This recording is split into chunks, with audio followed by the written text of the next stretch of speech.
கொலவினா உங்களுக்கு தெரியும், அந்த சின்ன ஒரு புத்து மாதிரி கட்டி அந்த மாதிரி சின்ன ஷேப்ல நம்ம என்ன நினைப்போம், அதுல வந்து ஏதோ சின்ன சின்ன பூச்சி தானே இருக்க போகுது அப்படின்னு நினைச்சு நம்ம என்ன பண்ணோம், சாதாரணமா விட்டுருவோம்.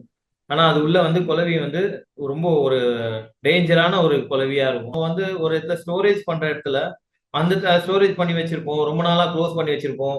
அப்புறம் ஒரு அவுட் சைட்ல பாத்தீங்கன்னா வீட்டுக்கு வெளியில கிளீன் பண்ணாத நீட்டா இருக்காது, அந்த மாதிரி ஏரியா எல்லாம் இருக்கும். நம்ம வீட்டுல பசங்க இருந்தாங்கன்னா அவங்க வெளியில போய் காட்டேரியில விளையாடுவாங்க. அந்த டைம்ல எல்லாம் என்ன ஆகும்னா திடீர்னு அது ஃப்ளை ஆகி வந்து பசங்களை கொட்டுச்சுன்னா சாதாரணமா நம்ம நினைப்போம், சாதாரணமா அதை கொட்டுச்சு அப்படின்னு நினைச்சுப்போம். ஆனா அது வந்து அவ்வளவு ஈஸியா எடுத்துக்கூடாது. அது வந்து வேற மாதிரி ரியாக்ஷன் நம்மளுக்கு இப்ப தெரியாது. இதை கிளியர் பண்ணி கொடுக்கறதுன்னா பெஸ்ட் கண்ட்ரோல் வந்து அவங்க ஸ்ப்ரே பண்ணுவாங்க. ஸ்ப்ரே பண்ணிட்டு ஃபுல்லா அந்த குளவி எல்லாம் ஃபுல்லா எல்லாத்தையும் கில் பண்ணி எல்லாத்தையும் அழிச்சிருவாங்க.